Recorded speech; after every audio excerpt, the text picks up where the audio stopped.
Why and how is Jesus the Son of God? A question that oft causes controversy and argument, remains relatively unanswered to the majority of non-believers.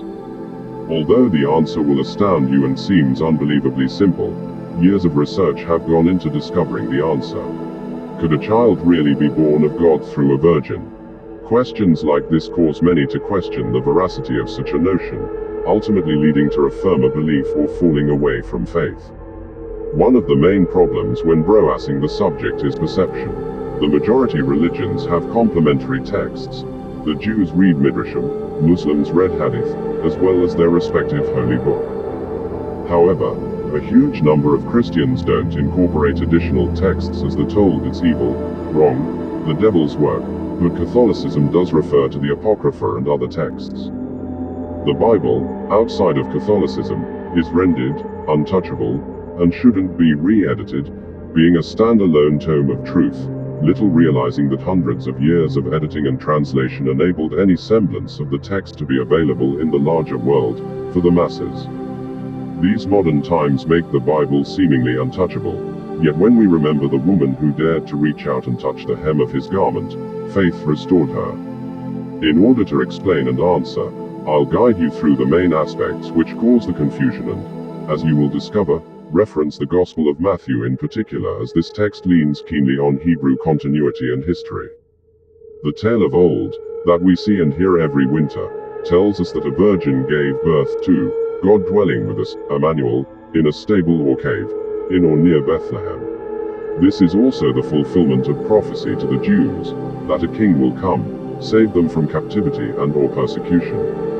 So this is what the majority believe, and after all it's been told like this for hundreds of years. Why would anyone question it? Is it due to being seen as unfaithful, disloyal, evil?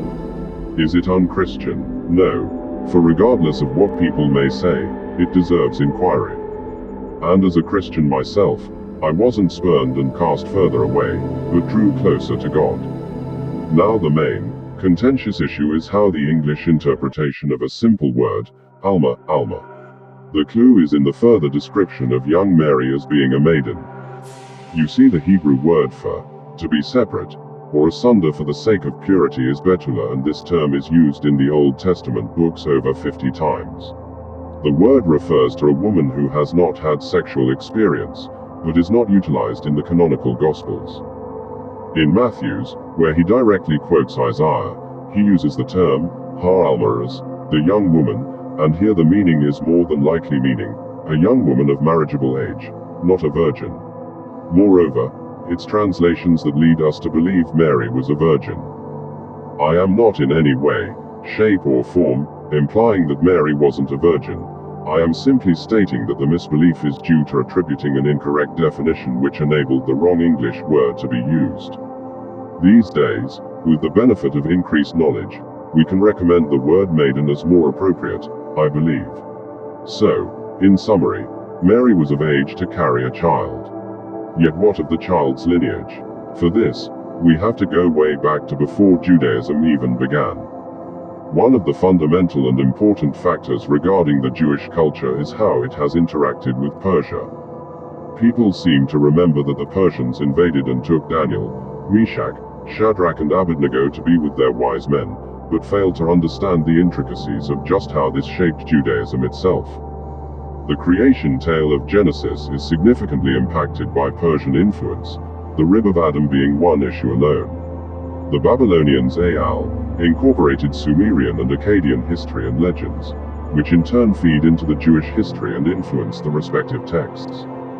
In Sumerian myth, Ninti heals Enki's rib in a poem regarding Dilmun's descendants, which is employed by an editor of Genesis. As the Sumerian pictogram of an arrow means, arrow, as well as life, and rib, as all three words were pronounced alike in the Sumerian language. Parenthetically, it's also wise to remember the Sumerian words for life and rib are behind that part of the Sumerian paradise myth in which the goddess Ninti, mistress of life, heals the rib of the sick god Enki. So this is another example of a translation issue. However, I digress, but it's important to note these aspects. What most forget to consider though is what the beliefs of the ancient Persians were, Zoroastrian. The faith itself has evolved, just as other religions, but its significance is inherent to understanding Jesus' birth and the Jewish faith itself. When one studies the history of Zoroastrianism, an understanding occurs which ostensibly sees the Proto-Indo-Europeans split and Vedic beliefs move to India, whilst the others remain in the West, Mesopotamia, meaning that at first the beliefs of both religions were very similar. When Zoroaster arrived on the scene, he has certain prophecies, including one about the Saoshyant, a savior who will come in the future. It is things like this that influence Judaism. For some reason, people forget the continuity of beliefs throughout history when considering these things, yet they are fundamental in understanding faith. What does this mean then? It means that the promise of a future savior is to be expected, one that is no less than the Son of God, but is there anything to prove this? Yes, and it's in addition to the lineage and genealogy mentioned in the Gospels. As I just mentioned, the commonly heard beliefs diverged as Mesopotamia formed and the Indians began figuring out what would become Hinduism. Within the heart of these ancient beliefs is an idea that survived since we first started contemplating our navels, interconnectedness and our relationship with the universe. There are many creation myths, don't get me wrong, but by getting to grips with the first beliefs we as a species had, this is what we find. And the best way to explain this is by telling you in the same way I explained it to my 6-year-old granddaughter, Jessica. Did Jesus have a mum and dad? Yes. But he is the Son of God. Yes. How can he be both, Granddad? Well, you have a mum and dad, yeah. And your mum has a mum and dad, just as your dad does too, yes. Yes. And then, your mum's mum is your nan, and nan's mum was Greegran, yeah. So each person has a mum and dad. Now where did the first people come from? Quote. The universe, you see, a very, very, very, very long time ago, the universe came about. Some people think there was a Big Bang, and from this, all the stars and galaxies and planets were eventually made. It took a long, long time, then on our planet life began, like water, land, plants. And dinosaurs. Yes, dinosaurs. And Vikings. Well, yes, they were allowed bit later, but Vikings as well as dinosaurs.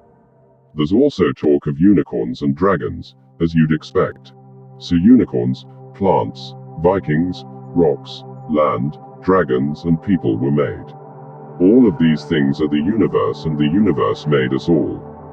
But I thought God made everything. Well, if you swap the word universe with God, what does that say? God made everything. That's right. So if God made everything, he made mums and dads so that one day there would be you. The ancients knew we are the universe, not just part of it, and they understood that they're children of the universe. And in exactly the same way, you, I, Jesus and everyone is a child of God. Zoroaster, in his wisdom, knew that his ideas would be improved upon and predicted so. Thus the Zoroastrian prophecy ties in nicely with Matthew's Gospel account of the birth. The wise men show up in the Matthean Gospel, whom ostensibly are members of the Magian community, which is part of Zoroastrianism, further impacting the narrative. You see, Matthew was writing with the context of direct Hebrew ancestry, making sense of history and the contemporary attitudes of the time. The other Gospels have their own perspectives, and Matthew's is explicitly Jewish.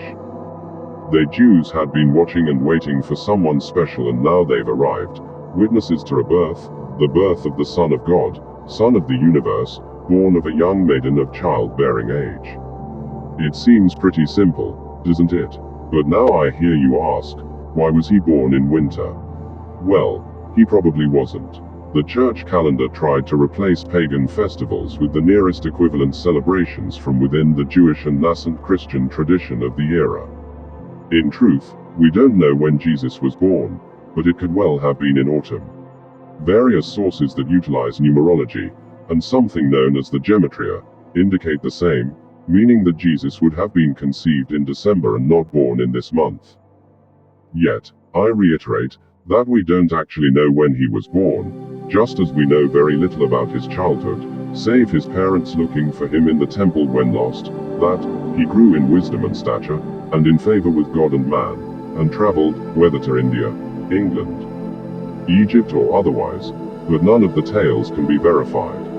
Equally, we don't know what he was like as a child, save for tales from pseudepigrapha, hinting that he made a clay pigeon and brought it to life, or healed a bird, healed an injured child, and many other tangible yet unproven experiences. It was in Jesus' emergence, after his cousin John began preaching, that we begin to hear curious tales of someone turning water into wine, amongst other things.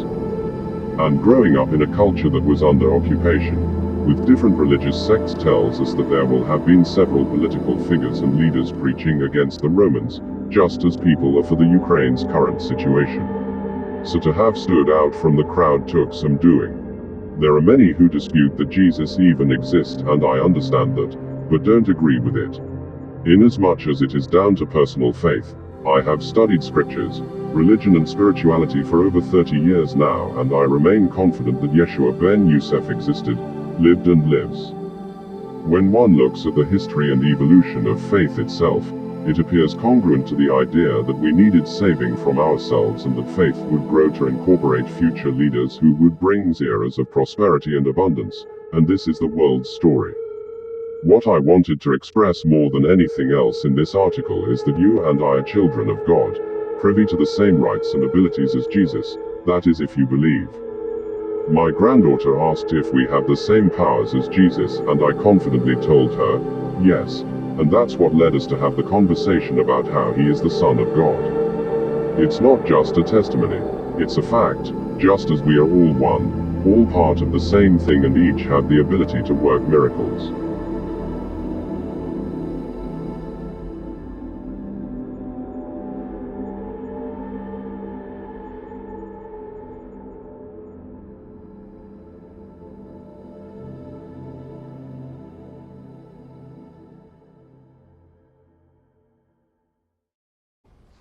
Take, eat, this is my body. Drink from it, all of you.